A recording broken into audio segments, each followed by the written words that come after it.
আজকে রান্না হবে মজাদার বেলে মাছ। আর কিভাবে রান্না করি অবশ্যই রেসিপিটা দেখবেন। আসসালামু আলাইকুম, কেমন আছেন সবাই?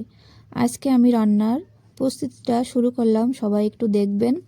এখানে আমি ছোট বড় সব বেলে মাছ নিয়ে নিয়েছি। আর এটা আমাদের ঘেরের টাটকা বেলে মাছ। আর এটা আমি কিভাবে রান্না করি অবশ্যই দেখবেন।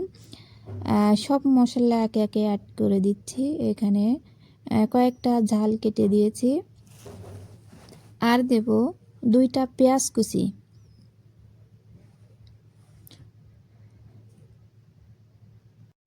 আর বেলে মাছ রান্নাটা অসাধারণ লাগে খাইতে।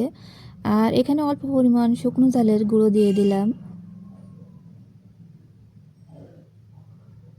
আজকে রান্নাটা হবে হাতে মাখিয়ে। আর হাতে মাখা রান্নার তো স্বাদ অসাধারণ, সবাই জানেন। আর দিয়ে দিলাম হলুদ গুঁড়ো, 1 চামচ আদা বাটা, 1 চামচ দিয়ে দেব রসুন বাটা। এখন সব দিয়ে আমি সুন্দর করে মাখিয়ে নেব। সাদা তেল দিয়ে দিলাম অল্প পরিমাণ।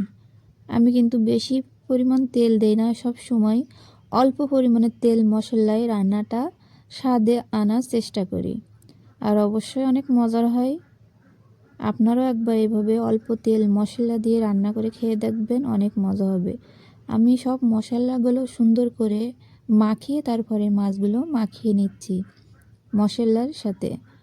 আর এইভাবে 5 থেকে 6 মিনিট মাখিয়ে নিতে হবে।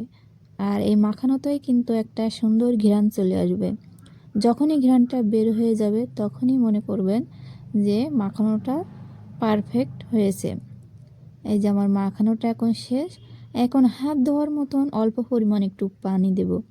যেহেতু বেলে মাছ বেশি জাল খায় না, সেজন্য অল্প পরিমাণ একটু পানি অ্যাড করে দেব।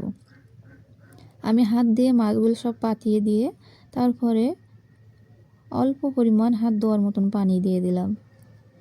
এখন উপর থেকে আমি দিয়ে দেব কেটে রাখা ধনেপাতা আর দিয়ে দেব টমেটো। আজকে মাছ রান্নার প্রস্তুতিতে এইগুলো উপকরণ ছিল, অবশ্যই দেখবেন আর আপনারা ট্রাইও করবেন। আর রান্নাটা শেষ পর্যন্ত দেখবেন, কেমন হয়েছে অবশ্যই কমেন্টে বলে যাবেন। এই যে আমি এখন চুলার ওপরে দিয়ে দেব। আর চুলার ওপরে জাস্ট 10 মিনিট লাগবে রান্নাটা করতে, বেশি সময় লাগে না। দেখেন আমি একটু ঢাকনা দিয়ে রান্না করে নিয়েছিলাম, এখন এই পর্যায়ে চলে আসছে। আর আজকে বেলে মাছে যেহেতু আমি কোনো পরিমাণ ঝোল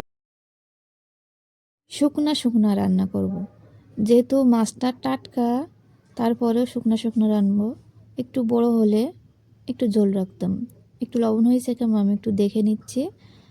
আর স্বাদটা কেমন হয়েছে অবশ্যই বলে দেব। অসাধারণ হয়েছে টেস্ট করে। আর রান্নাটার ফাইনাল লুক অবশ্যই কমেন্টে বলবেন কেমন।